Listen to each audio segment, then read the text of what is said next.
Welcome back to another episode of Podcast and Chill. I'm Leo, and I've got some exciting stuff lined up for us today. Hi everyone, I'm Gwen. It's great to be here again, and I'm eager to dive into today's topic with all of you. Let's see what Leo has prepared for us.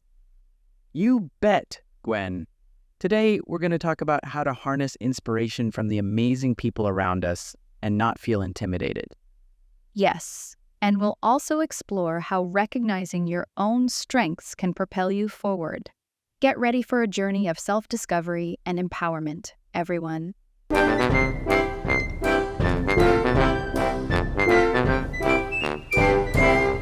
Well, I think it's easy to feel a bit scared when we see others doing well, but it's important to turn that feeling into inspiration.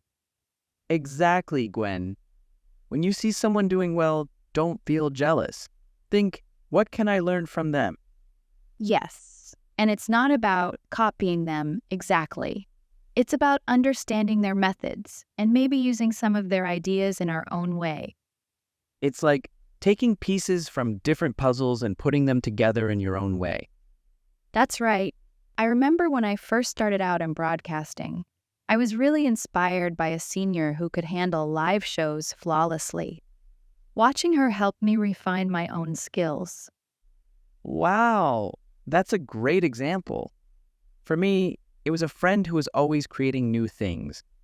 His projects weren't always successful, but his brave and creative spirit inspired me.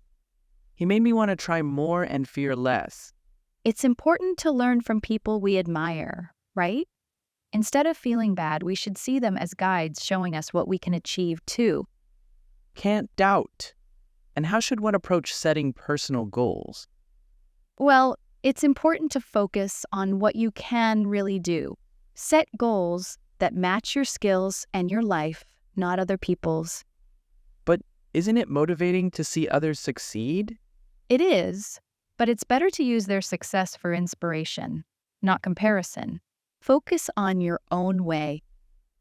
That makes sense. So it's about knowing where I am and planning from there? Yes, by knowing your starting point and setting goals that fit your skills, you are more likely to reach them and be happy. But even if it's right, it's hard for people to accept that someone else is much better than they are now.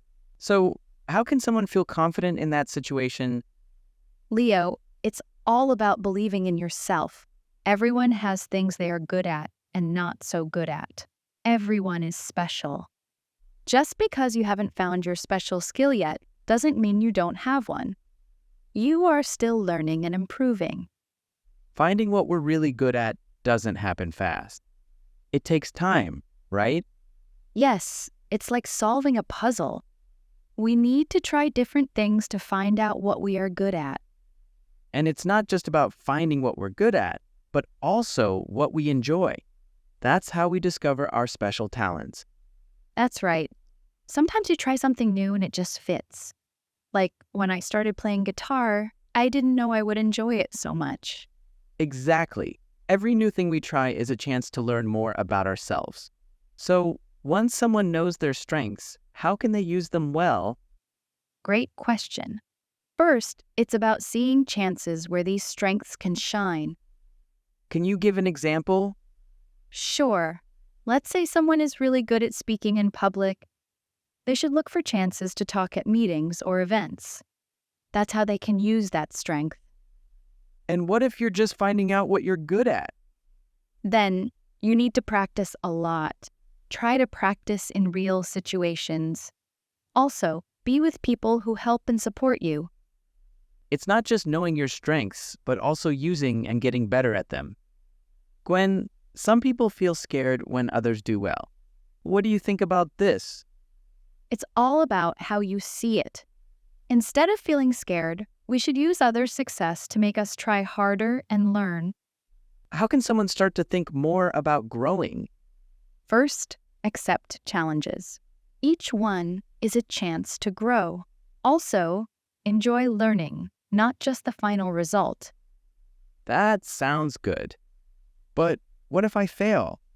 Failing is part of learning. It's not a step back, but a step forward. You learn from what doesn't work, which is as important as what does work. Scared, meaning causing fear, frightening. Example, it's easy to feel a bit scared when we see others doing well. Inspired, meaning filled with the urge to do something creative or beneficial. Example, I was really inspired by a senior who could handle live shows flawlessly. Skills, meaning the ability to do something well, often gained through training or experience. Example, by knowing your start point and setting goals that fit your skills, you are more likely to reach them. Confident, meaning feeling or showing confidence in oneself. Self-assured. Example, so how can someone feel confident in that situation? Talents, meaning natural aptitude or skill. Example, that's how we discover our special talents. What does Gwen suggest one should do when feeling intimidated by the success of others? Gwen suggests that instead of feeling bad or scared, one should use the success of others as inspiration and learn from them. She emphasizes seeing successful people as guides who show what can be achieved. According to Leo and Gwen, how should one use the achievements of others to benefit their own growth?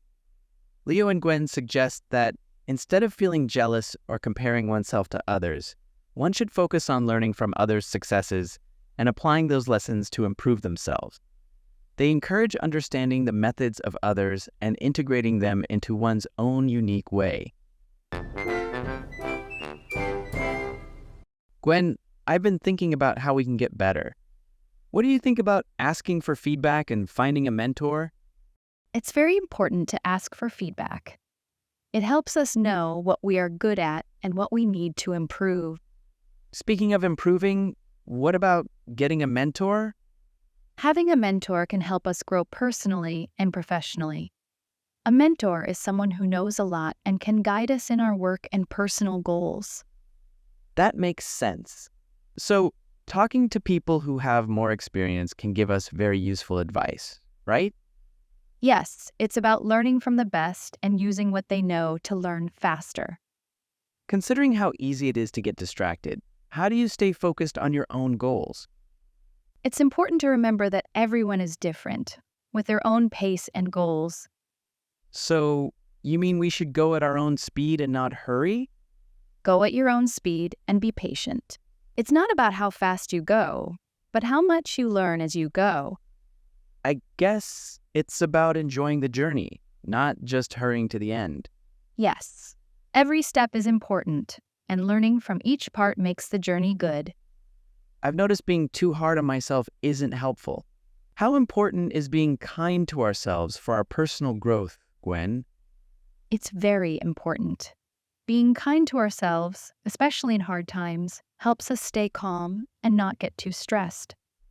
You mean we should be kind and understanding to ourselves like we would be to a friend instead of being too hard on ourselves? Yes, being kind to ourselves means it's okay not to be perfect and letting ourselves make mistakes.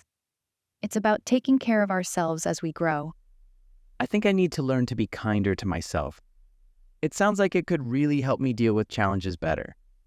And remember, every time you're kind to yourself, you are helping yourself become stronger and healthier. Staying strong seems more important than ever. How can we build it? To build resilience, we must accept that problems are normal. We should not think of them as failures, but as chances to learn. That sounds hard but good. So we should think about what we can learn, not just the problems, right? Yes, and it's also important to have support from friends who encourage you and share your values. This helps a lot. I understand, so it's not just about overcoming problems alone, but with help from others. That seems like a good plan for building resilience. And remember, resilience takes time. It means facing problems every day and not giving up no matter what happens. When there's a lot of focus on results, but how important is it to actually enjoy what we do? It's very important. Only thinking about results can make us stressed. Enjoying what we do keeps us interested and creative. So, you mean enjoying our everyday tasks can make us do better? Yes, when we like each part of our work, we pay more attention and do a better job. This helps us learn more too.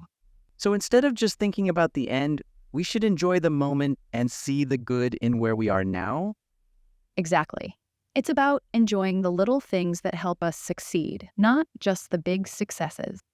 The small wins often make us the happiest. Mentor, meaning a person who gives help and advice to a less experienced and often younger person. Example, having a mentor can help us grow personally and professionally. Resilience, meaning the ability to recover quickly from difficulties, toughness. Example, to build resilience, we must accept that problems are normal. Feedback, meaning information about reactions to a product, a person's performance of a task, etc., used as a basis for improvement. Example, it's very important to ask for feedback. Stressed, meaning feeling tense, worried, or nervous, a state of mental or emotional strain. Example, being kind to ourselves helps us stay calm and stops us from getting too stressed. Challenges, meaning difficult tasks or problems that test a person's abilities. Example, first, accept challenges. Each one is a chance to grow. What does Gwen suggest is beneficial about having a mentor? Gwen suggests that having a mentor can help individuals grow both personally and professionally, as mentors are knowledgeable and can guide them in achieving their work and personal goals. How does Leo propose one should handle the stress of achieving results? Leo suggests that instead of focusing only on results, which can lead to stress, one should enjoy the process and tasks involved, as this keeps them interested and creative, leading to better performance and learning. Wow, Gwen, I think our listeners have a lot to take away from today's discussion. Absolutely. It's all about taking those small steps and appreciating every part of the journey. Remember, everyone, to keep pushing forward and celebrate every win, big or small. And don't forget to share your own stories and successes with us on our social media or in the comments below. Thanks for joining us today on Podcast and Chill. We can't wait to see you next time. Until then, keep striving and thriving.